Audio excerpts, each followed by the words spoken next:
Iran और America के बीच दोहा में परमाणु वार्ता संपन्न हुई। आगे की बातचीत के लिए जारी रहेगा संपर्क।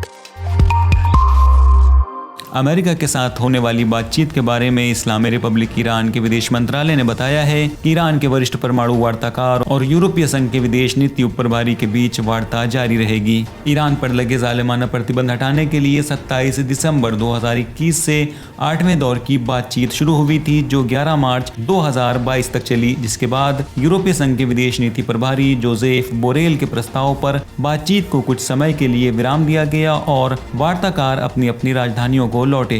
उस वक्त के बाद से अमेरिका की टाल मटोल की नीति के कारण वार्ता रुकी रही, मगर हाल ही में बोरेल ने तेहरान का दौरा किया और वरिष्ठ ईरानी अधिकारियों से बातचीत के बाद दोनों पक्षों ने ऐलान किया कि ईरान और अमेरिका के बीच अप्रत्यक्ष बातचीत शुरू हो रही है। इसके बाद मंगलवार और बुधवार को ये अप्रत्यक्ष बातचीत कतर की राजधानी दोहा में हुई। बातचीत में ईरान की ओर से उप विदेश मंत्री और मुख्य परमाणु वार्ताकार अली बागरी ने भाग लिया। ईरान के विदेश मंत्रालय के प्रवक्ता नासिर कनानी ने बताया कि पाबंदियां हटवाने के विषय में बातचीत की प्रक्रिया के तहत मंगलवार और बुधवार को यूरोपीय संघ के विदेश नीति उप प्रभारी एनरिक मोरा की मध्यस्थता से अमेरिका के साथ अप्रत्यक्ष बातचीत हुई। प्रवक्ता ने बताया कि बातचीत में ईरान ने अपने ठोस सुझाव रखे, जिससे मुद्दों को हल करने में मदद मिल सकती है। प्रवक्ता ने बताया कि वार्ता के अगले चरण के बारे में अली बागरी और एनरिक मोरा के बीच विचार विमर्श चलता रहेगा।